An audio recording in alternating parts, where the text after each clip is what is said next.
บนเส้นทางของการพัฒนาประชาธิปไตยความคิดเห็นที่แตกต่างเราต้องเรียนรู้ไปด้วยกันแก้ปัญหาไปด้วยกันด้วยความสามัคคีปรองดองของคนไทยทั้งชาติให้ก้าวพ้นช่วงเวลาของการเปลี่ยนผ่านสู่ประชาธิปไตยที่มั่นคงเดินหน้าประเทศไทยเพื่ออนาคตของลูกหลานไทยจะคืนความสุขใจให้ทุกคน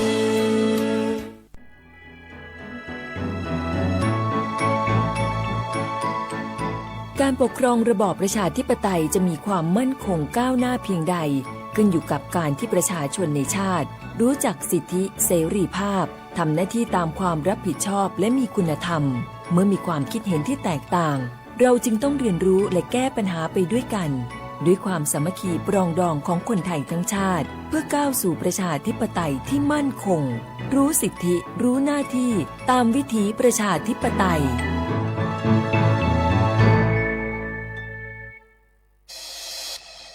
สถานีวิทยุกระจายเสียงแห่งประเทศไทยจังหวัดเชียงใหม่ FM 93.25 เมกะเฮิรตซ์ขอเชิญรับฟังรายการเมืองไทยบ้านเรา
สวัสดีครับคุณผู้ฟังที่ฮักที่เคารพทุกท่านครับได้เวลาปิกมาป้ากันเหมือนเดิมเช่นเคยนะครับกับเวลาของรายการกกตเชียงใหม่พบประชาชนครับซึ่งเฮาก็มีนัดป้ากันนะฮะคุณเจ้าบรรพัฒน์นะครับหลังข่าว9 โมงจนถึง 10 โมงทางสถานีวิทยุกระจายเสียงแห่งประเทศไทยจังหวัดเชียงใหม่สำนักงานประชาสัมพันธ์ที่ 3 กรมประชาสัมพันธ์ปาการต่างคลื่น FM 93.25 เมกะเฮิรตซ์และช่องทางออนไลน์นะครับตอนนี้แพร่ภาพสดเรียบร้อยนะครับบน Facebook ของสวทเชียงใหม่ที่แฟนเพจสวทเชียงใหม่ PRD ช่วยกันไปกดไลค์กดแชร์กดติดตามฮือหมู่เฮาเตเนอร์นะครับผมไอ้นูวีรพงษ์สารตะวงครับจากศูนย์ส่งเสริมการมีส่วนร่วมของพลเมืองที่ 5ทำหน้าที่ดำเนินรายการมาพร้อมกับดีเจหนุ่มหล่อสาวสวยจากสำนักงานกกตเชียงใหม่นะครับวันนี้ผอ.นพดลสุยะมอบหมายให้ทีมงานจากกลุ่มงานจัดการเลือกตั้งและงานการมีส่วนร่วมนะครับมาอุจากับท่านผู้ฟังนะครับวันนี้ป้ากับหนุ่มหล่อไออ่องชาญฤทธิ์ขันทวงศ์นะครับพนักงานการเลือกตั้งชำนาญการไออ่องครับสวัสดีครับครับสวัสดีครับไอ้หนูสวัสดีผู้ฟังทั้งบ้านทุกคนครับเห็นท่านหนึ่งนะครับคนงานประจำกลุ่มงานจัดการเลือกตั้งนะครับพี่หน่อยนะครับปุณศศิวรีสิริเยาวลักษณ์ครับพี่หน่อยครับสวัสดีครับเจ้าพี่นูสวัสดีเจ้าผู้ฟังทางบ้านทุกท่านนะคะบอกปฏิเสธเนาะเรื่องความสวยความงามเจ้าบอกปฏิเสธยากเนาะชอบขนาดเลยเจ้าไอ้หนูทักทายวันนี้นะครับมากินข้าวละข้าวตอนแล้ววันนี้อิ่มทั้งวันอิ่มอกอิ่มใจนะวันนี้ประกันนะครับวันพัดที่12 มิถุนายน 2568นะครับหลังจากหายเสียงหายหน้าหายตาไป70,000โอ้นะครับละผมกับหัวหน้าง่อมกัน2 คนอยู่ที่รายการนะฮะไปตั้งใดกันมาสารภาพมาประเดี๋ยวนี้ช่วงที่หายไปนะครับก็ไปทำภารกิจช่วยในการเรื่องรับค่าใช้จ่ายในการเลือกตั้งของผู้สมัครเทศบาลที่ผ่านมาเนี่ยนะครับของผมก็จะได้รับหน้าที่ทางสายใต้ก็ไปตั้งจอมต้องตั้งปุณะส่วนพี่หน่อยเพิ่นไปสายเหนือครับตั้งเชียงดาวครับก็เรียบร้อยภารกิจเจ้าครับเนาะแผนแรกนะเจ้าครับแต่มีแผน2อยู่เจ้าอาจจะมีแผน2อยู่เจ้านะครับเพราะที่ผ่านมาผู้สมัครของเทศบาลมีถึง 3,600 กว่าคนเนี่ยนะครับมันต้องยื่นภายใน90 วันก็คือยื่นภายในเดือนสิงหาเนี่ยนะครับเขานับระยะเวลาแล้วถ้าสมมุติว่าเปิ้นมายื่นพร้อมๆกันที่สำนักงานเกรงว่าสถานที่ที่สำนักงานลองฮับบ่ไหวแน่นอนบ่ปอที่จะบ่ปอคือผู้สมัครที่เปิ้นจะมายื่นค่าใช้จ่ายน่ะแล้วก็จะเกิดการที่ว่าความบ่สะดวกเกิดขึ้นนะครับทางสำนักงานก็เลยวางแผนว่าเฮาออกส่วนหนึ่งออกไปฮับตั้งนอกตัวเองนะครับอำนวยความสะดวกก็คือเอาคนเจ้าหน้าที่4-5 คนออกไปฮับคนจำนวนนักดีกว่านะครับเปิ้นบ่ต้องเดินทางไกลละบ่ต้องเข้ามาในเวียงครับเพราะว่าผู้สมัครตึงนายกตึงสทใน 3,636 คนนั่นนะครับคือจะมาจุกันที่สำนักงานกกตเชียงใหม่นี่ตายแน่งานนี่นะมันจะคนจะนักหรือปล่อยหลวงกันนะนะครับเราเลยต้องแบ่งทีมออกไปอำนวยความสะดวกต่างนอกเลยไปฮับจูตี้เลยครับก็ยังผมไปจอมตองเนี่ยก็ดอยเตาฮอดอมก๋อยแม่แจมเปิดจะมายื่นท่านได้มันง่ายนะครับส่วนอำเภอบริเวณใกล้เคียงนะเจ้านะจุอยู่ที่อำเภอเดียวครับตอนนี้เฟสแรกนี้เสร็จสิ้นไปละแต่ว่าได้ตามเป้าก็ยังไม่ได้ตามเป้าเตือครับเพราะว่าการเลือกตั้งของเทศบาลเนี่ยมันจะเป็นกรณีพิเศษกว่าการเลือกตั้งของอบจเนาะหรือของอบตที่จะเกิดขึ้นเนี่ยในการยื่นค่าใช้จ่ายเพราะว่าครับเพราะมันมีการหาเสียงเป็นกลุ่มมันต้องมีการหารเฉลี่ยการต้องมีแบ่งเรื่องค่าใช้จ่ายอย่างกันเนี่ยอันนี้มันจะลำบากนะครับแล้วก็จำนวนเอกสารก็จะนักบางทีเปิ้นมายื่นแล้วถามอู้กันไปอู้กันมาอย่ามายื่นเต้นเนอร์ขอไปทำเอกสารให้เรียบร้อยก่อนนะครับเพราะว่าอย่างที่ไอ้หนูกับหัวหน้ายินยาเกิดอู้กันว่าถ้าการยื่นต้องยื่นโดยถูกต้องและครบถ้วนเนาะถ้ายื่นมาถูกต้องครบถ้วนมันมีโทษเนี่ยยื่นเป็นเท็จก็มีโทษเหมือนกันเนี่ยเปิดก็ต้องระวังตัวละเพราะบางคนเปิ้นได้เป็นแล้วต้องมาพลาดเรื่องการยื่นค่าใช้จ่ายในการหาเสียงเนี่ยก็จะลำบากครับฉะนั้นตอนนี้นะเฮาก็ออกพื้นที่กันเรียบร้อยละเดี๋ยวตอนนี้ถ้าเราจะดูแหมกรรมเรื่องก่อนว่ายังค้างหำนักกอถ้ายังค้างหำนักอยู่อาจจะมีเฟส2ในรอบต่อไปถูกต้องเจ้านะฉะนั้นช่วงนี้ก็มาที่สำนักงานก่อนนั่นครับเนาะช่วงนี้มาที่สำนักงานก่อนจนถึงประมาณต้นเดือนสิงหาครับต้นเดือนเพราะว่าเรามีเวลา90 วันมาแน่แต่ว่าเดี๋ยวอยู่ช่วงเนี้ยช่วงเดือนมิถุนาเนี่ยพอถ้าขึ้นต้นเดือนกรกฎาไปแล้วเนี่ยยังเหลือนักอยู่เนี่ย จะจำเป็นต้องออกละ อาจจะต้องมีเฟส 2เดินทางออกไปเห็น ครับ เจ้า นะฮะ เจ้าแต่วันสุดท้ายของ 90 วันนะเจ้าเนาะก็จะลงที่วันที่ 9 มิถุนายน อ๋อ เข้าสิงหา 9ขอโทษนะคะ9สิงหา ครับ เจ้าจะเป็น 9สิง วัน หา สุดท้าย ครบ90 วัน เจ้า นะฮะฉะนั้นยังมีเวลาอยู่ แต่ ครับ ทั้งนี้ทั้งนั้นนะคะทางสำนักงานกกตก็จะมี ครั เจ้า บ หน้าที่รับยื่นค่าใช้จ่ายอยู่นะเจ้าบอกว่าจะเป็นวันหยุดก็ตามนะเจ้าเนาะตั้งแต่9โมงเจ้าจนถึงบ่าย3โมง ก็คือเสาร์อาทิตย์ก็มาได้ เจ้าได้ หยุดนักขัต วัน ฤกษ์ มาได้ อ๋อ เจ้าหน้าที่รอรับท่านอยู่ โอ้โห เจ้า สุดยอด วันห เลย เจ้า พนักงานไม่ได้หยุดทำละ เจ้า ตั้งแต่กี่โมงฮะ9โมงจนถึงบ่าย3 ถ้าวันหยุดนะครับ ถ้าวันหยุด อ๋อ นะ เฉพาะ จ้ เฉพาะวันหยุด เจ้า เสาร์อาทิตย์และนักขัตฤกษ์ ครับ เจ้า แต่ถ้าวันธรรมดา ก็มาตามเวลาราชการ ใช่ ครับ ผม แล้วท่านจะไปลืมว่าในช่วงเนี่ยมันเป็นช่วงคาบเกี่ยว ครับ ผู้สมัครของเทศบาลก็ต้องมายื่นเรื่องค่าใช้จ่ายในการเลือกตั้ง อืม นะครับ และแหมอันหนึ่งกำลังจะเกิดขึ้นในอนาคตในต้นปีหรือปลายปีเนี่ย ครับ ครับคือการเลือกตั้งของสมาชิกสภาองค์การบริหารส่วนตำบล แล้วก็นายกองค์การบริหารส่วนตำบลเนี่ย ครับ ตอนนี้เข้าห่วง180 วันละ อืม เพิ่งก็จะมาเริ่มจะมายื่นเรื่องการหาเสียงทางอิเล็กทรอนิกส์ ผู้ช่วยหาเสียง ครับ นะครับสองอย่างเนี่ยมันจะมาพร้อมๆกันละ อืม จำนวนคนที่จะเข้าไปติดต่องานที่กกตจังหวัดเนี่ย ครับ จะนักละ อืม เพราะว่าของอบตเนี่ยจะมีอย่างน้อย80 กว่าแห่ง 88 88 แห่ง โดยประมาณนี้นะ โดยประมาณนะครับ ตัวเลขกลมๆนี่นะโอ้โหนะครับคึกคักขนาดจากนี้นะนะ ค ค รั รับ บ ซึ่งจะครบวันละวันที่27 27 พฤศจิกา พฤศจิกายน 68 นี้ แม่งก็ฮะ ครับ อืมเพราะว่าเขาเลือกตั้งตอนนั้นประมาณวันที่28พฤศจิกา ครับ เนาะ ผู้สมัครก็สามารถดำเนินการกิจกรรมหาเสียงได้ตั้งแต่31 พฤษภา อืม 68 ไปนะคะ จนถึง18 นาฬิกาของวันเลือกตั้ง ครับ นะเจ้า ครับ คือในช่วงเนี้ยก็ ถ้าเขาไปหาเสียงเนี่ยนะครับ มันก็ต้องเอาไปคิดถึงค่าใช้จ่ายแล้วนะ อืม ต้องเก็บหลักฐานแล้วนะครับ เพราะว่ายังหลายๆ ผู้สมัครหลายท่านอ่ะไปเข้าใจว่าเดี๋ยวเลือกตั้งแล้วก็ไปทำเอกสาร อืม นะครับก็ไปรวบรวมแล้วก็มาทำเอกสารกำเดียวเองนะที่จริงแล้วมันถูกลักในการทำบัญชีรายรับรายจ่ายเนาะ ครับ วันนี้จ่ายอย่างไปท่านก็บันทึกกันจดไว้เก็บหลักฐานไว้ อืม มันจะได้ง่ายในวันที่ท่านต้องไปทำเอกสารยื่นที่กกต อืม ไม่ต้องไปนั่งกึดหลายคนไปนั่งกึดหมอออกนะ ว่ามันมีค่าใช้จ่ายอย่างพ่องอ่ะ อ่า เพราะว่าเฮายากไปแล้วมันกี่วันน่ะ มันเป็น100 วันน่ะ ครับ นั่นนะครับ แล้วอันนั้นการนั้นก็มีแล้วเอาไปเซฟไปไว้ไหนแฮมอ่ะ อ่า อันเนี้ยเป็นสิ่งที่ผู้สมัครที่มายื่นให้ใจตอนเนี้ยประสบปัญหาอยู่ เดี๋ยวนี้เกินหรือยังครับที่ได้ฮับไปเนี่ยครับ ยังครับ ถึง 1,500 คนเนี่ย ยัง เอาตาย คือระยะเวลามันยังเดินแหม ครับ มีเวลาให้กับ ยัง ผู้ มี ส อ มั ยู่ ครอยู่ผู้สมัครบางท่านก็อาจจะด้วยความที่เอกสารยังบ่พร้อมอย่างพี่อ๋องว่านะเจ้าเนาะ ครับ ก็ได้มีการเตรียมตัวไว้ตั้งแต่แรก อืม เจ้าก็อาจจะอยู่ในระหว่างดำเนิ คน รับ การจัดเก็บเอกสารหรือว่า อ่า อื่นๆ ที่เปิ้นจะพอจะมีเวลา ครับ เจ้านั่น เรื่องแฮมอย่างหนึงก็คือ เอาไว้ก่อนเดี๋ยวก็เนี้ยเดี๋ยวก็ไป อ่า ใจเย็นนะ รอ ทั้ง ท้าย ทั้งที่ตัวเก่าเอกสารก็โคบบ่โคบยังบ่ฮู้แต่นะ เออ นะครับแถมอย่างหนึงก็คือคนที่เปิ้นเสียอกเสียใจอยู่ อืม คนที่พลาด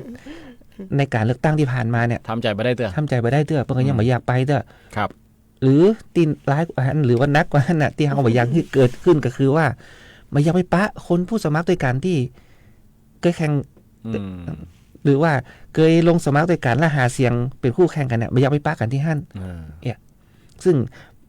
หลายๆคนจะฮ้องว่าเลือกตั้งแล้วมันแล้วนั่นน่ะ อืม ถูกป่ะครับ จริงๆแล้วเลือกตั้งแล้วก็คือมันจบไปละ เห็นว่า ในส่ของการเลือกตั้งเจ้า เห็นว่า แต่ผู้ส การ มัครยังไม่ ครับ จบ เห็นว่าการยื่นที่ผ่านมา ในการออกพื้นที่ คือแบบอยากมาเจอหน้ากันเลย แม่นครับ เลี่ยงที่จะแบบเจอกัน ครับ แล้วจะไหนมายื่นที่ไหนอัน ก็คืออย่างผมไปสายใต้เนาะ ครับ ผมยื่นอำเภอเนี่ยเปิ้ลก็อยู่ในอำเภอเนี่ย ทีมหนึ่งมายื่นที่ผมเขาเนี่ย ครับ แหมทีมเปิ้ลข้ามอำเภอไปแหมตีเลย เหรอ ครับ อ๋อ เปิ้ลว่ามาอยากป้ากันเนี่ย ซึ่งมัน ก็คนในชุมชนเดียวกัน แม่น คนในตำบลเดียวกันเพราะ และ จะต้ อี อก งเจอกันจะตามการตามงานอยู่แล้ว แม่นคำยังไอ้หนูว่ามันต้องไปป้ากันตามกัน แล้วจะแยกกันได้อ่ะ อืม แม่นนะครับ และยังเขาจะให้การพัฒนาของท้องถิ่นของเขาเป็นไปได้ดีอย่างไรในเมื่อคนในท้องถิ่นน่ะยังมาสามัคคีกันน่ะ อืม ถูกไหมครับ ในเมื่อกติกาว่าไผ่ได้คะแนนอยู่ในลำดับที่จะได้เป็นนะครับ มีประชาชนเปิ้นเลือกเข้าไปแล้วเนี่ย ครับ เราต้องยอมรับท่านก่อน อืม นะครับแล้วแหม4 ปีก็ว่ากัน ครับ หรือการเลือกตั้งใหม่ถ้ามันเกิดขึ้นไว้ขึ้นเนี่ยก็ว่าการทำกรรม ตอนนี้เราก็ไปช่วยกันพัฒนาช่วยกันส่งเสริมคือเปิ้นได้พัฒนาหรือว่าเปิ้นได้ทำตามนโยบายที่เปิ้นหาเสียงไว้อะ ครับ แม่นก็ นะครับนะดังนั้นต้องยอมรับครับต้องยอมรับเนาะกฎกติกา ครับ เนาะเรื่องของประชาธิปไตยเป็นเรื่องอย่างอี้อยู่แล้วครับเนาะต้องยอมรับเสียงส่วนใหญ่ ครับ น่ามันจะเพราะต้องไปยอมนี่มันแน่แล้วก็ลำบากเลยอันนี้จะมีงานในชุมชนจะช่วยกันยังไง ครับและ เนาะ อย่างหนึ่งก็บอกว่าเอ้ยคนที่ได้น่ะมาได้ทำอย่างที่โปร่งใส แง่ อันนี้เขาก็ไม่ได้ตัดสิทธิ์ท่านนะ อืม ถูกครับเขาก็ท่านบอกว่าเอ้ยการเลือกตั้งเนี่ยมันบัตรสุจริตหรือว่าผู้สมัครอะมีการเอารัดเอาเปรียบอย่างไรน่ะถ้ามันเข้าข้อกฎหมายท่านก็สามารถร้องไปที่กกตได้ ครับ นะครับ ตอนนี้เปิ่งก็ อืม ทางงานสืบสวนสอบสวนก็งานล้นมือเหมือนกัน ครับ นะครับ อืม ก็มีเรื่องร้องนักขนาดเหมือนกัน ม ต้องสอบพยานกันช่วงเนี้ย ครับเนาะล่าสุดที่ผ่านมาก็ ได้มีการประกาศนะรับรองเรียบร้อยนะครับล่าสุดตะวา ตั้งแต่4 มิถุนายน แม่น ที่ผ่านมา ครับ เจ้า เนาะตะวาก็สดๆสิ่งที่สำนักงานเทศบาลนครเชียงใหม่ เจ้า ป้นก็มีการจัดพิธีเนาะ ครับ เจ้า โอ้นะครับมอบประกาศผลการเลือกตั้งของสมาชิกสภาเทศบาลนครเชียงใหม่แล้วก็นายกเทศมนตรีโอ้บรรยากาศเป็นไงเดี๋ยวให้ออกมาเล่าให้ฟังสักหน่อยเนาะนะได้ไปก่อน ไม่ได้ไป โอ้พี่หน่อยได้ไปอะครับ เหมือนพี่อ๋อง เดี๋ยว อยู่ เพราะว่าตะวาเนี่ย เดี๋ยวเอาข่าวมาเล่าให้ฟังแล้วกัน ครับ เจ้า เนาะโอ้นว่าคึกคักขนาดท่านผอนพดลสุยะก็ได้เป็นเกียรติมอบเพราะอย่างเอกสารรับรองผล เจ้า นะฮะเดี๋ กา ยว รรับรองผล เพิ่นเพราะว่า ตั้ง กาตั้ง เจ้า ถ้าคนเมืองห้องกาตั้ง เอาการทาง เอกสารยืนยันนี่เนาะว่า ครับ ได้เป็ดละ ได้เป็นละ ครับ อ๋อ ครับ โอเคนะเดี๋ยวมาเล่าให้ฟังนะครับ พร้อมกับข้อมูลอื่นๆนะครับ โดยเฉพาะช่วงนี้เตรียมการสู่การเลือกตั้งอบตนะฮะ ตอนนี้ทางกกตก็มีการประกาศพูดท้องว่าอย่างก็ฮะจำนวนเงินค่าใช้จ่ายในการเลือกตั้ง ถูก ของ ต้อง ผู้สมัคร ถูกต้องเจ้า ครับ ก็อย่างที่เขากล่าวไว้เบื้องต้น อืม นะเจ้าเนาะตั้งแต่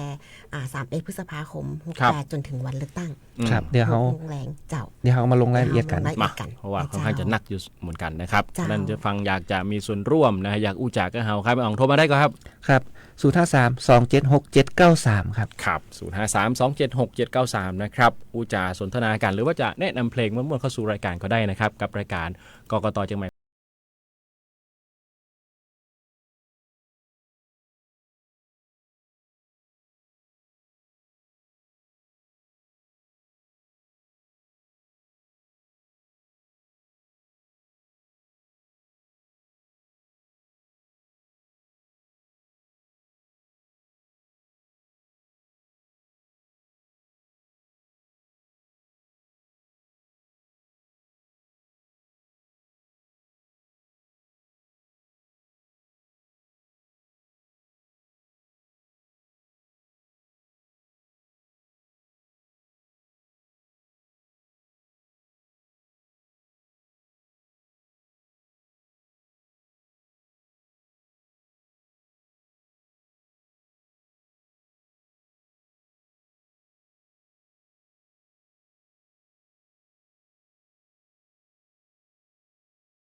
จริงเกินรายการเพิ่มมาตัวนะตัดพวยเกินนะครับ ฟังเพลินเชียว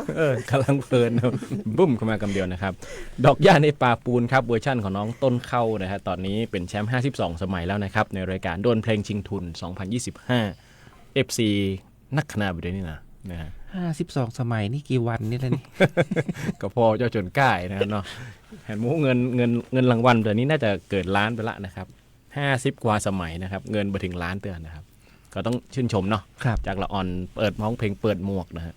ก็เข้ามาท้าฝันในรายการ ครับไอ้สำหรับคนที่มีฝัน อืม นะครับ แล้วก็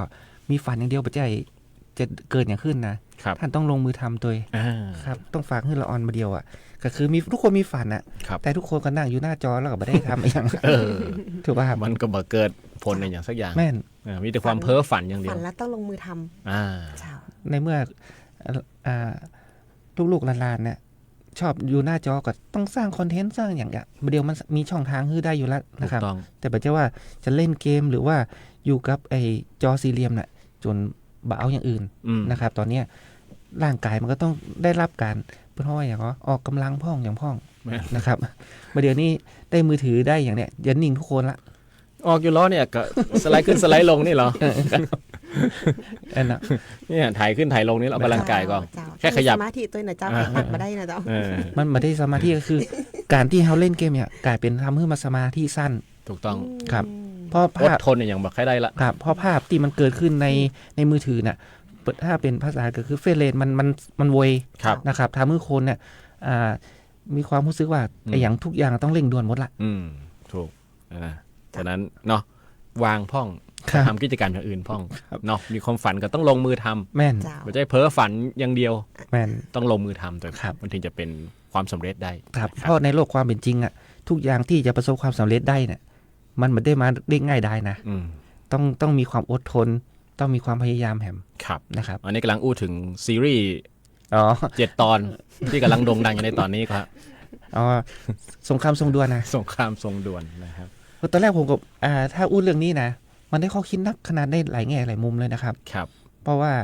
สิ่งที่บางครั้งอ่ะความกล้าของคนเนี่ยมันก็ทำให้สำเร็จ และก็ทำให้ล้มเหลวได้ตัวเอง อืม นะครับ ถ้าผ่ายไปพอละไปพอแต่ถ้ามันถ้าเราจะมองมุมไหนอ่ะ อืม มองมุมที่ว่าจะเป็นคนที่ประสบความสำเร็จ โดยใจความกล้าแล้วก็ด้วยความที่บวกความเห็นแก่ตัวก็มันก็มีในเรื่องนี้นะ อืม นะครับเพราะหลายสิ่งหลายอย่างมันสะท้อนสังคมแท้ๆในปัจจุบัน อืม การที่จะไปเป็นห้องประเดียวห้องเป็นยูนิคอร์นเนี่ยหลายคนมาเข้าใจนะ อืมผมกำลังเคยได้ยินเนี่ย อ่า เออ จริงๆแล้วหนักซีรีส์เรื่องเนี้ยมันเป็นเขาว่าแมสยูนิคอร์นนะครับยูนิคอร์นนี่ก็หมายความว่าเปิ้นเอาเทพเปิ้นเอาสัตว์ในเทพนิยายของฝรั่งเนาะ อ่า มาเปรียบเทียบว่าคนที่ประสบความสำเร็จคือ สามารถทำธุรกิจจากเปิ้นสตาร์ทอัพก็คือจากคนธรรมดาเนี่ยเริ่มต้นเนี่ย อ่า จนทำให้มีมูลค่าของบริษัทได้เกิน1,000 ล้านเหรียญสหรัฐ อืม อันเนี้ยจะได้ระดับยูนิคอร์น หรือว่า 30,000 ล้านบาทไทยนี่นะ อ่า อ่า แล้วก็ถ้าแหมระดับหนึ่งก็จะเป็นยูนิคอร์น2 ตัว อย่างเงี้ยมันจะมีดับเบิลยูนิคอร์นมีอย่างขึ้นไปแหม หรือว่าประสบความสำเร็จสูงขึ้นไปเรื่อย ครับคือละออนอยากเป็นกับขนาดประเดี๋ยวเนี่ยยูนิคอร์น ๆอืม นะครับแต่ว่าการที่จะไปถึงตรงขั้นได้เนี่ยมันต้องมีการเปิ้นห้องว่าลองผิดลองถูกแล้วก็ อืม มุ่งมั่นขนาดไหน ไปดูครับซีรีส์ ไปดูได้ วันนี้ไม่ได้โฆษณาเปิ้ลนะครับ แต่ว่าซีรีส์เรื่องเนี้ยทำให้ได้หันหลายๆอย่าง ครับ แม้แต่เบื้องหลังอ่ะ อืม คนที่เขียนบทเรื่องเนี้ยเขียนไปจนอินอ่ะ เขียนไปแล้วบัดจบ เขียนบทยังบัดจบด้วยนะ อืม ขอลาออกเลย อืม เพื่อจะไปทำสตาร์ทอัพของตัวเก่า แล้วตอนนี้ก็มีชื่อเสียงนะ อ่า ต้องคอยติดตามละหยอง ครับ อันนี้คือมันเป็นถ้าพอคือเป็นแรงบันดาลใจหรือเป็นแนวคิดเนี่ยมันได้หมดเลย อืม แม้กระทั่งคนที่จะมาเขียน คนที่มาดูแลเรื่องโค้ดหรือว่าเรื่องแอปพลิเคชันคือของอันเนี้ยของในซีรีส์เนี่ย ครับ เพื่อก็มีสตอรี่ที่มาจากเรื่องจริงตัวเอง อืมถูกต้องฉะนั้นฝากไว้ตัวอีนะครับใคร ครับ หูก็ลอง ต้อง ไป ไป พอ พอ คนเดียว ครับ นะ ปีคนหนึ่งแล้วพี่จะไปพอต่อ อ่า พี่อ๋องบอกละ กำลังดังนี่ดูจบแล้วนะครับ ดูแล้วก็ทึ่งในความสามารถของเขาเนาะกับ ในความคิดในวิธีคิด อ่า ถ้าไอ้หนูอย่างไอ้หนูพออ่ะ จ้ะ การบางคำที่เขาได้ยินในซีรีส์เนี่ยมันเกิดขึ้นมาแล้วถ้าเขาขึ้นให้ดีอ่ะมันสะท้อนอย่างเรียนบอกว่าถอนขนนกกับถอนขนไก่อ่ะ อ่า ใช้เวลาเท่ากัน ใช่ แต่ปริมาณเนื้อมันได้บัดเท่ากัน อ่า คุณต้องเลือกอย่างใดอย่างหนึ่ง คุณ ละ จะฆ่าอย่างฆ่านกหรือฆ่าไก่ คุณจะเอาอย่างเอาไก่หรือเอานกมากิน เจ้า ทั้งการถอนขนเหมือนกันเนี่ยนะฮะแต่ปริมาณเนื้อเยอะกว่าเลือกเอาเนี่ยโอ้โหสุดยอด สุดยอดเนาะ เจ้า ไปดูลองไปดูครับนะมันสอนการทำธุรกิจได้ดีเลย ครับ น แต่ว่า ที่ เอาแบบอย่างที่มันถูกนะ เอา ไม่ใช่ว่าต้องแอบจ้องจะหักหลังคนอื่น หรือว่าจะทำร้ายคนอื่นเนี่ย อันนี้มันก็บดี ครับเอาด้านดีๆของซีรีส์นี้มา ครับ ใช้เป็นประโยชน์ดีกว่านะครับปิดเข้าสู่รายการของเฮานะครับ9:37 นาทีเวลาของรายการกกตเจียงใหม่พบประชาชน ซึ่งเฮากับป้ากันเป็นประจำกู้นพัดนะครับหลังข่าว9 โมงจนถึง 10 โมงที่สวทเชียงใหม่ FM 93.25 เมกะเฮิรตซ์วันนี้มีพี่หน่อยกับไอ้อ๋องนะครับทำหน้าที่ดำเนินรายการแล้วก็ใน Facebook นะครับมีหัวหน้าสริญญาเปิ้นลากพอเขาอยู่เนอะกลัวโดนเล่าขวัญ เจ้า โอ้โดนเล่าขวัญตักเข้ามาอยู่สวัสดีค่ะไอ้เรา กลัวเจ้าเล่าไปแล้วเนาะ นะครับ มันต้องกลัวในรถขี้เหล้ามาสุดตังค์ เล่าไปแล้ว เล่ามาสุดตังนะครับมีหลายท่านตักเข้ามานะครับคุณพงศักดิ์เนาะนะฮะบอกสวัสดีครับนะหัวหน้าสุริญญาสวัสดีค่ะนะครับคุณพักเครื่องทั่วไทยนะครับ มีหัวหน้าชาญชนินจินตนานะครับบอกหัวหน้าหน่อยเสียงเบามากครับใกล้ไมค์แหมน้อยหัวหน้าชาญนินนี่เป็นคนใต้แล้วนะ เดี๋ยวนี้นะ เป็นหนุ่มใต้ เดี๋ยวนี้จุดวัดอย่างก็ แล้วไปอยู่ภูเก็ตปุ่นแล้วนะ ภูเก็ตนะครับเป็นหนุ่มไตไปซะแล้วนะครับ ครับ คุณจันยานะครับบอกว่าสวัสดีเจ้านะครับหัวหน้าชาญชนินก็บอกว่าสุดยอดครับเชียงใหม่ทีมแฟนคลับครับยินดีฮะขอบคุณมากที่ตามกันนะครับเอาละนะครับช่วงนี้นะครับมาอัปเดตข้อมูลข่าวสารกันต่อนะครับเรื่องราวของการเตรียมการเลือกตั้งอบต.หรือว่าองค์การบริหารส่วนตำบลนะซึ่งเชียงใหม่ประมาณ88แห่งที่จะต้องมีการเลือกตั้งใหม่อันนี้กรณีครบวาระครับถ้าหมอมีหายยกฐานะก่อนนะเจ้าณขณะนี้ก็ เลข 88แห่ง เจ้านะฮะซึ่งครบวาระวันที่27พฤศจิกายนนี้ถูกต้องค่ะเนาะแล้วตอนนี้ก็เข้าเกณฑ์อย่างพ่องครับตอนนี้ถ้าดูจากข้อกฎหมายครับถ้าดูจากข้อกฎหมายถ้าเราจะอู้ถึงค่าใช้จ่ายในการเลือกตั้งนะเจ้าเสียงดังน้อยไปหน่อยถ้าอู้ถึงค่าใช้จ่ายในการเลือกตั้งและวิธีการหาเสียงของผู้สมัครนะเจ้านะบอกว่าจะเป็นในส่วนของท่านสอบต.หรือท่านนายกเองนะเจ้าเนาะระยะเวลาในการคำนวณค่าใช้จ่ายของท่านนะเจ้ากรณีที่เป็นการเลือกตั้งในกรณีครบวาระในครั้งนี้นะเจ้าเนาะคือคำนวณค่าใช้จ่ายดีใจไปตั้งแต่180วันก่อนวันที่ครบวาระจนถึงวันเลือกตั้งนะคะดังนั้นนะคะระยะเวลาการคำนวณค่าใช้จ่ายจึงเริ่มนะคะมีผลบังคับตั้งแต่31พฤษภาคม2568ที่ผ่านมานะเจ้าจนถึงวันเลือกตั้งนั่นเองนะเจ้าเนาะจนถึงวันเลือกตั้งก็คือเวลา 18 นาฬิกาของวันเลือกตั้งของวันก่อนวันเลือกตั้งของวันก่อนวันเลือกตั้งก็คือที่พี่หน่อยบอกว่าเริ่มตั้งแต่31พฤษภาเนี่ยนะครับจะคิดเป็นค่าใช้จ่ายหมดละเจ้ามันรวมถึงสิ่งที่ท่านเตรียมไว้ก่อนแล้วนะหลายคนไปทำป้ายไปทำโครงป้ายอย่างไว้เตรียมไว้ละก่อนที่31แล้วท่านเอามาใช้ในช่วงเวลาเนี้ยช่วงเวลาเดียวเนี้ยก็ถือต้องคิดเป็นค่าใช้จ่ายนะท่านจะไปบอกว่าผมมีอยู่แล้วไม่ได้คิดเป็นค่าใช้จ่ายผมไปทำก่อน31ละไม่ได้คืออย่างก็จ้างมีอยู่แล้วหรือเป็นเอามาฮื้อเนี่ยท่านต้องคิดเป็นค่าใช้จ่ายทั้งหมดครับระยะเวลาเราเริ่มนับแต่31พฤษภาเป็นต้นมาครับแล้วก็เมื่อพอ31เนี่ยหลายอย่างที่ท่านจะหาเสียงเลยเนี่ยท่านก็สามารถเริ่มดำเนินการขออนุญาตได้ละอย่างเช่นขออนุญาตใช้โซเชียลมีเดียในการหาเสียงท่านก็ต้องไปแจ้งที่กกต.ละนะครับหรือจะมีผู้ช่วยหาเสียงท่านก็ต้องไปแจ้งชื่อไว้ที่กกต.ก่อนละนะครับผู้ช่วยหาเสียงนี่แจ้งที่สำนักงานกกต.จังหวัดนะเจ้าครับหลายคนว่ากกต.อย่างมีเนี่ยยุ่มยิ้มเนาะต้องมีเสียเวลาต้องมาแจ้งรายชื่อเนี่ยสิ่งเหล่านี้ที่มันเกิดขึ้นเนี่ยอย่างเรื่องผู้ช่วยหาเสียงก็ดีโซเชียลมีเดียก็ดีเนี่ยมันเกิดจากผู้สมัครทั้งนั้นนะครับไม่ใช่เกิดจากกกต.ครับเพราะอย่างแจ้งเรื่องผู้ช่วยหาเสียงสมัยก่อนสมัยแรกๆเนี่ยท่านจะไปจ้างคนมาช่วยเตลหาเสียงเนี่ยท่านไม่สามารถเลี้ยงข้าวเลี้ยงน้ำเพิ่นได้นะครับไม่สามารถเอาเสื้อมาใส่ได้เพราะว่ามันจะเข้าข้อเลี้ยงเลี้ยงจัดเลี้ยงนะครับหรือให้สัญญาไว้ให้สิ่งของแก่ผู้ใดเนี่ยนะครับเปิ้นก็ห้ามไว้ปรากฏว่าก็ต้องมีเหมือนกับว่าผู้สมัครเขาบอกว่ามันยากบ่ได้ก็อยากจะเฉพาะทีมของผมเนี่ยผมเลี้ยงบ่ได้กายมันก็ต้องมีระเบียบออกมาแต่ว่าถ้าจะเลี้ยงได้ต้องแจ้งชื่อไว้ก่อนอย่างเงี้ยนะครับหลายคนบอกว่าแจ้งก่อนดำเนินการนะครับคือเป็นความเข้าใจของคนทั่วไปหรือว่าผู้สมัครบอกว่ากกต.ออกระเบียบมายุ่มยิ้มหรือว่า ละเอียดเกินไปอย่างเงี้ย ครับ มันเกิดจากผู้สมัครเอง อืม นะครับหลายๆอย่างเนี่ยผู้สมัครไปกระทำแล้วมันต้องมีการออกระเบียบตัวก้นเนี่ยเพื่อปิดช่องว่างช่องโหว่ให้มันการเลือกตั้งน่ะมันบริสุทธิ์ยุติธรรมแล้วก็โปร่งใสนักที่สุดนะครับ เนาะฉะนั้น และในส่วนเห็นน้อยนะเจ้าพี่นูนอนในส่ ครั วน บ ของการกำหนดจำนวนวงเงิน อืม นะเจ้าเนาะในส่วนของ ครับ การเลือกตั้งอบตครั้งนี้นะเจ้าเนาะท่านผอ.กต.จังหวัดเพิ่งจะประกาศกำหนดจำนวนเงินค่าใช้จ่ายนะเจ้าเนาะของผู้สมัครนะเจ้าจัดเป็นกลุ่มจังหวัดนะเจ้าเนาะในส่วนของจังหวัดเชียงใหม่เฮานะเจ้าจะอยู่ในกลุ่มที่2นะเจ้า ครับ ซึ่งในกลุ่มที่2ของจังหวัดเชียงใหม่เฮานี่นะเจ้าในส่วนของจำนวนค่าใช้จ่ายในการเลือกตั้งของท่านนายกนะเจ้าเนาะกรณีครบวาระอยู่ที่1,950,000 บาท ครับ นะเจ้าตัววงเงินบ่เกินนี้นะเจ้าในส่วนของท่านสมาชิกหรือสอบตนะเจ้าวงเงินบ่เกิน 281,300 บาท อืม เจ้าอันนี้กรณีของครบวาระนะเจ้าเนาะ ครับเนาะอันนี้ก็เป็น จ้ะ ค่าใช้จ่ายนะครับ จ้ะ เนาะที่กำหนดไว้นะครับ จ้ะ ถามว่าเพื่ออย่างครับพี่อ๋องครับต้องกำหนดตัวเลขออกมาอย่างนี้นะ ถ้าประกำหนดไว้นะครับ อืม คนที่มีฐานะ คนที่มีเปื้อนหลาย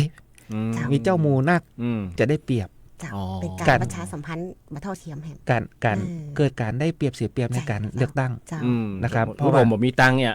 ผมก็ตายกะ ครับ เนาะ คือเปิ้นจะเปิดโอกาสให้ทุกคนจะทำให้ทุกคนเท่าเทียมกันในการเลือกตั้ง อืม นะครับ จะมีสตางค์หรือสตางค์อ่ะคุณก็ใจได้ละเอียด อืม ครับถ้ามาอ่านอ่ะ สมมติไอ้หนูมีเปื้อนนักเนี่ยไอ้หนูบอกว่า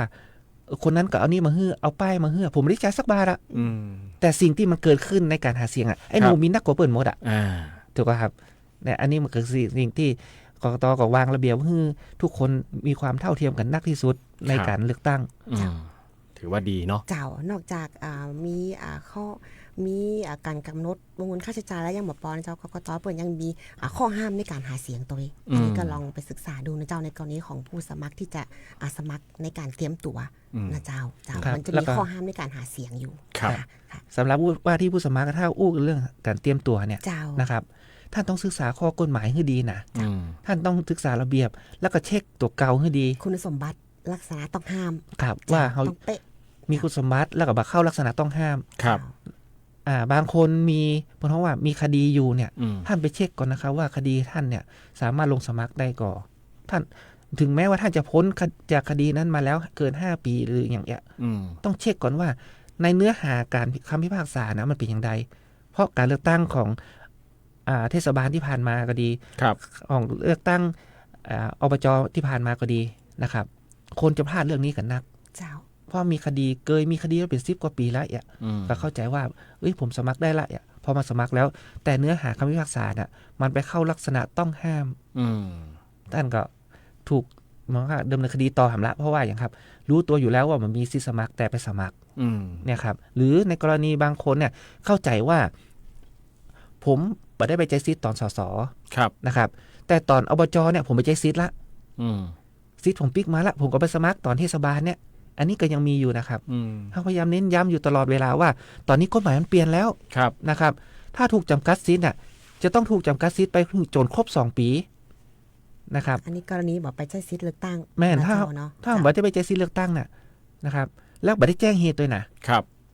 ถูกประกาศเป็นผู้ถูกจำกัดซิทธิ์เนี่ย ท่านจะถูกจำกัดซิทธิ์ไปจนครบ2 ปี อืม อันนี้ก็มีในกรณีที่เทศบาลที่ผ่านมาก็เข้าใจว่าก็ผมไปใจซิทธิ์ตอน อบจแล้วเหรอ อืม เนี่ยผมถูก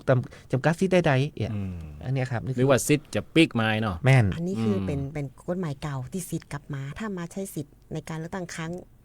ต่อไปเนี่ย เจ้าสิ อั ท น ธิ์ นี้ จะกลับมา อันนี้แบบตอนนี้บ่ได้แล้ว อืม เจ้า ต้องรอ ลืม ครบ ไปเลย 2 ครับ ปีต่ออัน เจ้าลืมตรงนี้ไปเลยให้เริ่มใหม่เหมือนอย่างพี่อ๋องว่านะเจ้า อืม เจ้า เนี่ยครับ อืม ตอนเนี้ยท่านต้องเช็คแล้วว่า ถ้าท่านจะลงสมัครในการเลือกตั้งอบตที่จะถึงเนี่ยท่านต้องเช็คว่าตอนเลือกตั้งอบจอ่ะ อืม ที่ผ่านมา แล้วในช่วงนั้นน่ะมีการเลือกตั้งซ่อมอย่างพ่อง ในพื้นที่ของท่านน่ะ เจ้า ท่านไปใจซิทธิ์ครบก่อน โอ้โห การเลือกตั้งซ่อมก็ถูกจำกัดสิทธิ์ได้นะเจ้า อืม ในพื้นที่ของท่าน ครับ เจ้ามันต้องมาเกี่ยวกับว่าต้องเป็นการเลือกตั้งใหญ่นะคะ อืม เลือกตั้งซ่อมก็คือเลือกตั้งกรณีแทนตำแหน่งที่ว่าง ครับ ในพื้นที่องค์กรท้องถิ่นที่ท่านอยู่ อืม เจ้า โอ้โห หนักเลยเนาะดังนั้นถ้าท่านจะลงรับสมัครเลือกตั้งอบตรอบนี้นะครับสำรวจตัวท่านให้ดีใช่เพราะว่าการเลือกตั้งแทนตำแหน่งว่างเนี่ยเจ้าจะมีอยู่เรื่อยๆค่ะอย่างเช่นเดือนมิถุนายนของเรามีครับมีก็มีอยู่2แห่งครับมีอยู่1แห่งนะเจ้าเนาะหนึ่งแห่งที่ว่านี่คือวันที่15มิถุนายนเจ้านับเป็นวันอาทิตย์นะเจ้าจะเป็นการเลือกตั้งซ่อมของการเลือกตั้งสอบตแม่แวนนะเจ้าอำเภอพร้าวเจ้าของเขตเลือกตั้งที่11นะเจ้าผู้มีสิทธิเลือกตั้งในเขตเลือกตั้ง11ต้องไปใช้สิทธิเลือกตั้งทั้งเขตเลยใช่ค่ะต้องไปใช้สิทธิ์นะคะของอบตแม่แวนนะคะถ้าหากท่านหมดไปใช้สิทธิ์ท่านก็ถูกจำกัดสิทธิ์อย่างกรณีพี่อ่องกล่าวไว้นะเจ้าเนาะก็เช่นเดียวกันในการเลือกตั้งวันที่22นะคะต่อไปเป็นอาทิตย์ต่อไปก็วันที่22แต่เป็นการเลือกตั้งกรณีท่านนายกเปิ้นลาออกนะเจ้าเนาะเราต้องมีการเลือกตั้งนะคะแทนข้างนี้นะเจ้าก็เปิ้นเฮาว่าการเลือกตั้งท่านนายกอบตโป่งน้ำร้อนนะเจ้าเนาะค่ะของอำเภอฝางเจ้านะวันที่22อาทิตย์นี้นะคะก็ไหนๆก็ได้กล่าวมาแล้วก็ขอเชิญชวนออกมาใช้สิทธิ์เลือกตั้งกันให้ดังนักตัวนี้นะเจ้าและอีกอย่างท่านก็จะได้มาเป็นผู้จำกัดสิทธิ์ตัวนะเจ้าครับเนาะฉะนั้นเดือนมิถุนายนนี้มี2แห่งนะครับ15กับ22มิถุนายนนะครับแต่22นี่จะเต็มพื้นที่อบตเลยใช่ค่ะเป็นการเลือกตั้งนายกนะครับแล้วเลือกเฉพาะนายกอย่างเดียวใช่ค่ะแล้วปลายปีหรือว่าต้นปีที่ถ้ามันมีการเลือกตั้งถ้าเบิ่งกำหนดมาอะไรนะครับในการเลือกตั้งอบตเนี่ยของโป่งน้ำร้อนก็จะเลือกแค่เฉพาะสมาชิกจะมาเลือกนายกละครับเพราะนายกนับตอม4ปีถูกต้องค่ะแม่นะครับการเลือกตั้งพร้อมกันไม่ละเจ้าครับโอเคนะครับแจ้งให้ทราบนะครับเห็นว่าเดือนกรกฎาคมก็มีเห็นว่าตังป่าแดดแม่ก็เห็นว่ามีแม่ก็ฮะมีเสียชีวิตครับก็ฮะตอนนี้มีจอมหลายที่เดี๋ยวรอประกาศอันนี้ก่อนเดี๋ยวจะแจ้งให้ทราบผมกำครับเนาะครับเอาละครับคุณผู้ฟังครับยังมีหลากหลายประเด็นอยู่เนอะนะครับที่เกี่ยวข้องนะครับฉะนั้นช่วงนี้ถ้าท่านจะลงสมัครอบต.สำรวจตัวท่านให้ดีครับเราไปเช็คท่านนึกพร้อมก่อนนะครับนอกจากมีคุณสมบัติแล้วยังไม่พอท่านต้องไปเช็คด้วยว่าท่านมีลักษณะต้องห้ามหรือไม่เจ้ามันมีหลายข้ออย่างที่เขาได้กล่าว20 กว่าข้อเนาะครับเตือนสมัครไปแล้วเพิ่มมาได้ประกาศสกรรมมีความผิดแหมโอ้โหก็ลงขึ้นศาลเนี่ยสปาสเปดแล้วบางคนสมัครไปแล้วนะครับแล้วได้รับเลือกแล้วบ่ได้บนห้องบ่ได้ดำรงตำแหน่งก็มีเพราะว่าอย่างครับเพราะกฎหมายกกต.บอกว่ามีคุณสมบัติและลักษณะต้องห้ามและอย่างปป.เนี่ยต้องไปพอลักษณะการจัดตั้งของการปกครองท้องถิ่นตัวนะครับว่าเป็นลักษณะจัดตั้งท่านไปมีส่วนได้เสียหรืออย่างต่างๆมีคู่สัญญาอย่างแหมอันนั้นเป็นจะหลังที่เลือกตั้งเปิ้นไปเช็คแหมกรรมอันนี้ว่าท่านต้องเช็คให้ดีนะครับแล้วก็แหมอย่างนึงการเตรียมตัวเนี่ยเขาจะเน้นย้ำเรื่องการอ่านข้อกฎหมายนะครับมีอย่างไปเข้าใจถามที่กกต.นะครับจะไปเข้าใจคนเดียวไปกึดเอาคนเดียวเนี่ยมันพลาดมันนักละนะครับกฎหมายที่เกี่ยวข้องกับที่ท่านควรจะไปศึกษาเพิ่มเติมก็จะเป็นในส่วนของพรบว่าด้วยการเลือกตั้งท้องถิ่นเจ้าเนาะแล้วก็ระเบียบว่าด้วยการเลือกตั้งท้องถิ่นเช่นเดียวกันเจ้าแล้วก็อีกอันนึงอย่างที่พี่อ๋องกล่าวพรบจัดตั้งขององค์กรท้องถิ่นครั้งนี้จะเป็นการเลือกตั้งอบต.ให้ท่านไปศึกษาในส่วนของการเพราะว่าจะตั้งอบต.เจ้าเพราะอย่างของเลือกตั้งเทศบาลเนี่ยเจ้าท่านจำได้ว่าตะกอนเนี่ยจะรอเนาะเมื่อใดจะประกาศเขตเลือกตั้งประกาศเขตเลือกตั้งแต่อบต.เนี่ยเปิดแจ้เขตหมู่บ้านเนี่ยเป็นเขตเลือกตั้งนะครับท่านก็ต้องศึกษาบริบทตัวไอ้หมู่นี้ไว้ตัวฉะนั้นถ้าตำบลท่านมีกี่หมู่ก็นับเป็นเขตเลือกตั้งหมดเลยครับนะครับต้องไปศึกษาให้ดีนะรายละเอียดตรงนี้มันมีอยู่นะครับเนาะไว้ข้างหน้าเฮามาลงรายละเอียดเดี๋ยวมาเจาะลึกต้องห้ามขึ้นเดี๋ยวเรามาเจาะลึกกันนะครับเนาะเรื่องการเลือกตั้งอบต.นะครับแล้วก็นอกจากนั้นนะครับถ้าท่านจะลงพื้นที่ช่วงนี้ล่ะครับคนที่คาดว่าจะสมัครทำอย่างได้พ่องอย่างทำมาได้พ่องช่วงนี้ก็อย่างที่บอกนะครับใส่ซองได้อยู่ครับไม่ได้แล้วเนาะคือเขาบอกว่าบัดดี้ไซกับบัดใจนะครับแต่ท่านไปศึกษาก่อนว่าเปิ้นห้ามอย่างใดพ่องนะครับคือช่วงนี้ถ้าไผ่จะเป็นว่าที่ผู้สมัครเลยนะครับเปิ้นมันจะเป็นช่วงเข้ากำละเข้ากำแล้วเจ้าเนี่ยอย่างต้องระวังตัวละต้องสำรวมละนะครับคือที่เขาห้ามเนี่ยบางครั้งมันการที่เขาบอกว่าเขาทำตามประเพณีเนี่ยมันกลายเป็นแบบเอาเปรียบคู่ต่อสู้หรือว่าผู้สมัครด้วยกันในอนาคตละนะครับเขาอาจจะถ้าเป็นการเมืองจะเหี่ยวปลอมฝนเนี่ยนะครับไผ่ตึ้งมาหู้มันบาดใจละ วันหนึ่งอ่ะถ้าทำเป็นผู้สมัครอันนั้นเรื่องหลายเรื่องมันจะเกิดขึ้นละจะพูดขึ้นมาละเพราะว่าที่ผู้สมัครคนอื่นก็จับตามองเหมือนกันเนาะฉะนั้นนะครับอย่างที่มันคิดว่าจะเป็นการไปฮื้อไปให้นี่นะฮะก็เว้นไปก่อนครับเว้นไปก่อนจะไปสัญญาอย่างก็ไผไว้ฟังเตื้อเจ้าครับนี่เตือนด้วยความหวังดีนะครับช่วงนี้จะเป็นช่วงที่บ่ต้องได้เลี้ยงไผ่ละง่ายก็คือเป็นคนขี้จี้ไปก่อนขี้เหนียวไปก่อนอ้างกกตได้เลยเตียวไก่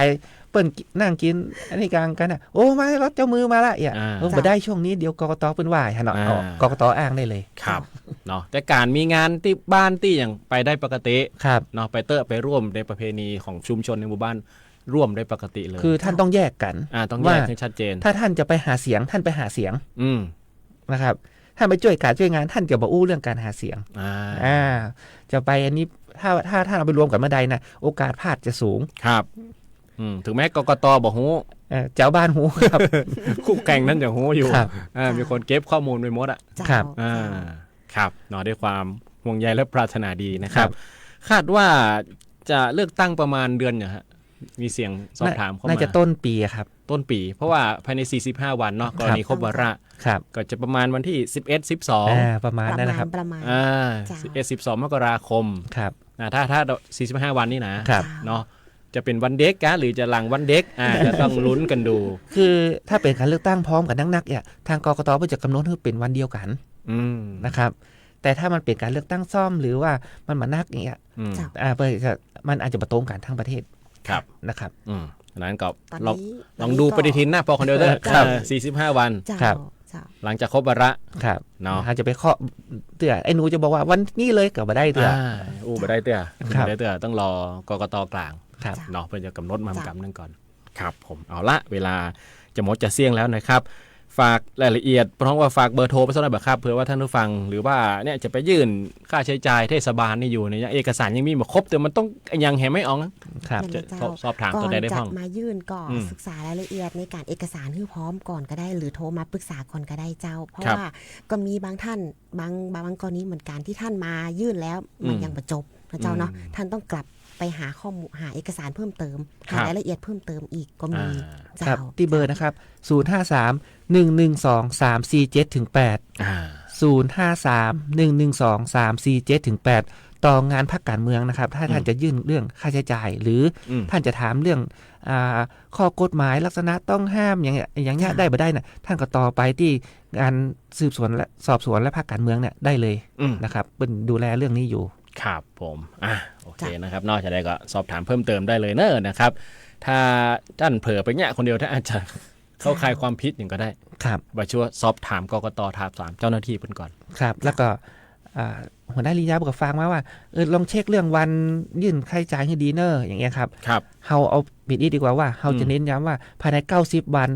นะครับนับแต่วันเลือกตั้งไปเนี่ยคือถ้ามายื่นใน90วันดีกว่าจะไปเอาวันสุดท้ายแต่เนี่ยมันจะลำบากเพราะว่าเกิดท่านมาอย่างพี่หน่อยว่าเอกสารบักครบเนี่ยท่านจะมามีเวลาเหลือที่ท่านจะไปทำเอกสารก่อนมาได้นะเจ้านะครับฝากไว้ก่อนเดี๋ยวเอามาเติมมาเตรียมเอกสารอีนะเจ้าในส่วนเอกสารมาได้นะครับเอาเป็น90วันนับจากวันเลือกตั้งไปเนี่ยเอาในช่วงเวลานี้ดีกว่าวันสุดท้ายวันที่9สิงหานะเจ้าสิงหาคม2568นะครับโอเคครับผมเอาละครับนี่คือทั้งหมดของรายการกกต.เชียงใหม่พบประชาชนเจ้าวันนี้นะครับขอบคุณท่านผู้ฟังทุกท่านที่กรุณาติดตามหลายช่องทางนะครับทางวิทยุแล้วก็ทางที่ Facebook ตัวเข้ามาพอนะครับแล้วก็ยินดีครับท่านนายกเทศมนตรีเนาะแล้วก็ท่านสมาชิกสภาเทศบาลหลายที่หลายๆแห่งตอนนี้ได้รับการประกาศรับรองเรียบร้อยเห็นว่าหลายที่ประชุมสภาไปแล้วนะครับเปิดประชุมมาแล้วประชุมสภาไปแล้วเลือกประธานสภารองประธานสภาเรียบร้อยแสดงความยินดีตัวนะครับก็ตอนแรกว่ากับพี่หน่อยว่าวันนี้เขาจะมาอ่านรายชื่อถึงหมดถึง 3,000 กว่าคนถึงผู้ได้รับเลือกครั้งนี้นะครับมี 1,597 คนโอ้โหทั้งนายกและสมาชิกในจังหวัดเชียงใหม่ครับยินดีตัวเนาะก็ขอจากนี้ก็ขอให้ทำหน้าที่ของท่านเต็มที่เพื่อพี่น้องชาวบ้านช่วยกันพัฒนาท้องถิ่นเขาเจริญขึ้นไปเรื่อยๆนะฉะนั้นชาวบ้านประกอบติดตามท่านอยู่เหมือนกันเนาะคอยติดตามท่านนะครับว่าหลังเลือกตั้งถึงแม้ว่าเฮาไม่ได้ทำหน้าที่อย่างแต่หน้าที่เปิดก็คือต้องติดตามการทำงานของ ผู้แทนที่เพิ่นเลือกเข้าไป แม่นครับ ถูกต้องครับพี่อ๋องเนาะ เปิ้นสัญญาอย่างไว้ อืม สัญญาไว้ว่าเป็นนโยบายนะไม่ใช่สัญญาว่าจะเลี้ยงอีนะ ทางเราไปที่ตามนะครับว่าเปิ้นเคยอู้อย่างไว้ว่าจะทำโครงการอย่างที่เพื่อพี่น้องชาวบ้านเนี่ยเปิ้นทำแต่ก่อ อืม นะครับ อันนี้คือการมีส่วนร่วมทางการเมืองของพลเมือง อืม นะเจ้าเนาะ ครับ เจ้า เจอว่าจากนี้แฮมซีปีท้องถิ่นของเจียงใหม่เฮาจะพัฒนาขึ้นไปเรื่อยๆนะครับ เจ้า เนาะเอาละครับวันนี้เวลาหมดเวลาเสี่ยงครับ คุณศศิวลี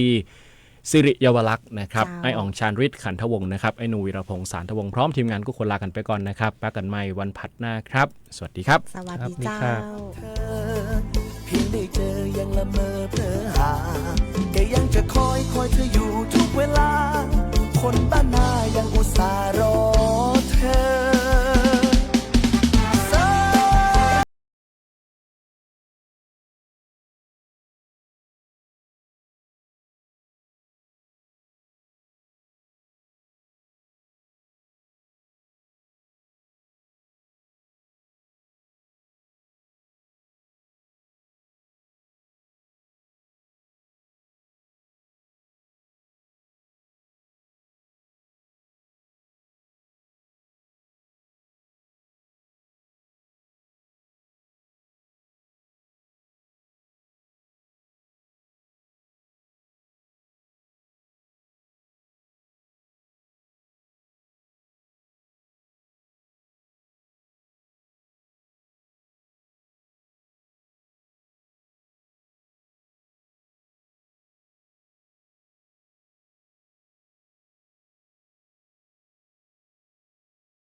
น้องกำเดียวไอ้ก็ตึงลงฮักให้ปลูกดอกสลักไปขึ้นต้นนะพอมัน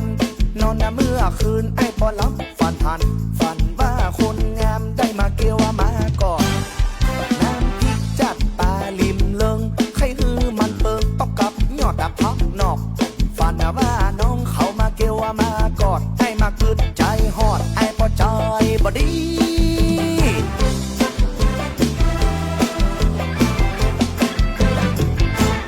ยศบ่สมทรัพย์รับไอ้บ่สมต่อตึงบ่สมเปิงปอกับน้องสาวจีไอ้ขอฮักน้องตราบชั่วชีวีจะรอจากนี้และตึงอาจัดนาถึงว่าน้องจะอยู่ห่างแสนไกลไอ้จะขอรอนายถึงจะโคตรและหลายฟ้าที่และน้องก็ตึงจะฮัก ต้นชั่วโมง รู้เร็ว รู้จริงเกาะติดทุกสถานการณ์